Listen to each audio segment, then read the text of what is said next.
Jamii ya makao makuu jijini Tanga leo limefanya kongamano la kina mama kama ambavyo wanavyosema ndani ya Qur'ani tukufu, wataawanu ala albirri wattaqwa wala taawanu ala alithmi waludwan. Mengi mazuri zaidi, tuzungumze na baadhi ya wale ambao wameweza kuhudhuria kwenye kongamano hili. Wana kipi zaidi kuhusiana hasa na kongamano hili? Limekuwa na faida gani? Limeleta impact gani hasa kwenye jamii? Mimi naitwa Nasir bin Nasir. Hapa nimesalia katika ukumbi wa YDCP jijini Tanga. Niko naye mhusika hapa, mmoja kati ya wale ambao wameweza kupata nafasi, kupata fursa. Ana kipi zaidi? Ukhti madam, assalamu alaykum. Wa alaykum salaam wa rahmatullahi wa barakatuh. Habari za kwako? Alhamdulillah, nashukuru Allah. Leo umepata nafasi, umekuwa mwalikwa. Ulikuwa ni mgeni rasmi ama umekuja kama? Mimi nilikuwa kama mtoa mada. Nilikuwa ninazungumzia mada ya namna ya kulea malezi ya Kiislamu kwa watoto. Ndio mada nilikuwa nazungumzia hapa. Kwa nini umeamua kuchagua mada hii siku ya leo? Actually sikuchagua. Nilielekezwa kwamba tunaomba uzungumze mada hii. Kwa hivyo nilikuja kwa kufuata maelekezo ya walioandaa hili kongamano. Ndio na mimi niliandaa kulingana na vile ambavyo naelewa kuhusiana na malezi, nikaja kuliwasilisha. Mbali na kwamba umepewa nafasi ya kuzungumza mada hii, athari zaidi na faida zake zikoje? Athari, kwanza hii mada ambayo nimepewa ni mada mama kwenye hili kongamano, kwa sababu kumbuka hili kongamano ni la kina mama na walikuwa hasa wanazungumzia kuhusu malezi. Ndio maana mada zote zilikuwa zinahusu ama mwanamke kujitambua nafasi yake, mwanamke ni nani, lakini na namna gani tuwalee watoto. Na hii imeletwa kutokana na mazingira sasa hivi yalivyo. Kuna mmomonyoko wa maadili sana, watoto wameharibikiwa sana, hata watu wazima wameondoka kwenye nafasi zao za kulea. Kwa hivyo kongamano hili lilikuwa lina jukumu la kumrudisha mwanamke kwenye nafasi yake ya kulea, kwa sababu ile hadithi ya kullukum rai wa kullukum mas'ulun raiyatihi imemweleza mwanamke kwamba jukumu lake ni nyumba ya mumewe na familia yake. Kwa hiyo mwanamke ndio anayetakiwa kujua mtoto amezungumza nini, mtoto yuko na nani, wakati huu anafanya nini. Ni mwanamke atasikwa kujua hivyo. Kwa hiyo kongamano hili limefanya kazi ya kumrudisha mwanamke asimame kwenye nafasi yake. Na mada niliyozungumza mimi ni ya kumkumbusha mwanamke kwamba ataulizwa juu ya namna alivyomlea mtoto wake. Kinachoathiri sana malezi kwa nyakati hizi ni hii technology, social networks. Mitandao ya kijamii imekuwa ni virus kwenye malezi ya watoto, lakini pia haiko in a negative way, iko in a positive pia. Lakini kuna namna tumechagua kwenye negativity kwa sababu ya entertainment.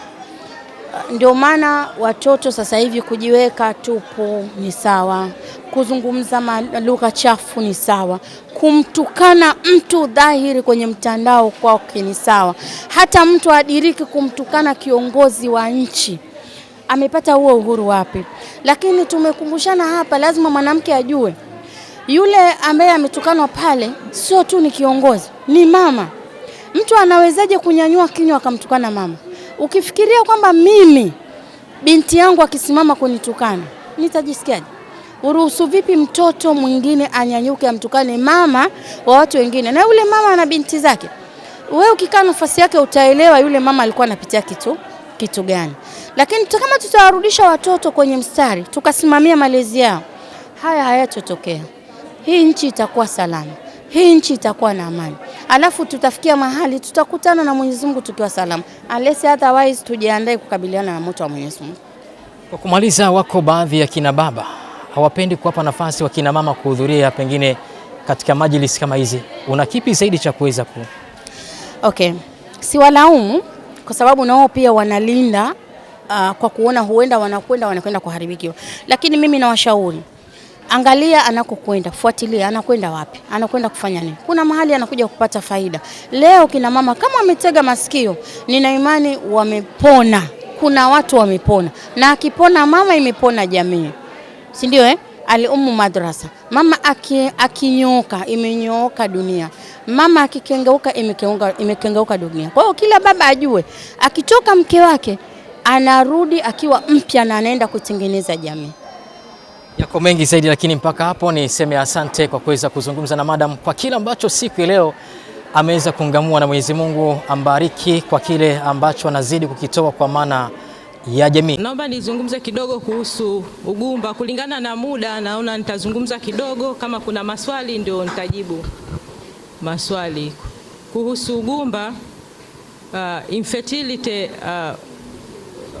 ni matatizo, ni changamoto ambayo inawakuta inashambulia viungo vya uzazi vya mwanamke na mwanaume.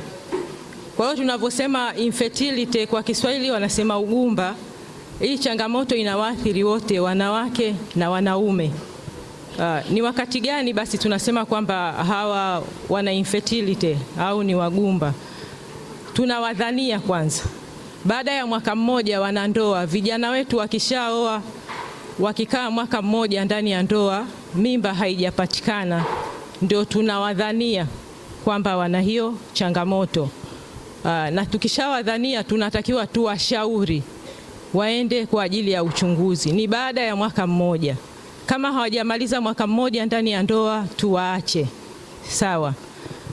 Kwa hiyo mwaka ukiisha ndio tunawashauri kwamba waende kufanya uchunguzi wote wawili.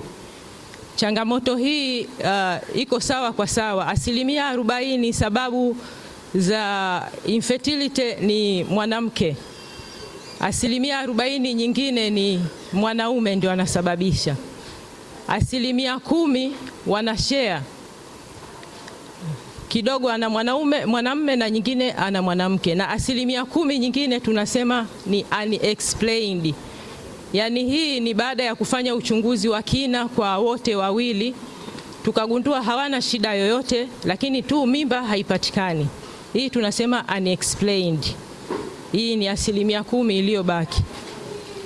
Kwa hiyo katika hapa ambacho napenda kuwashauri kina mama, vijana wetu wanapooa, mwaka ukiisha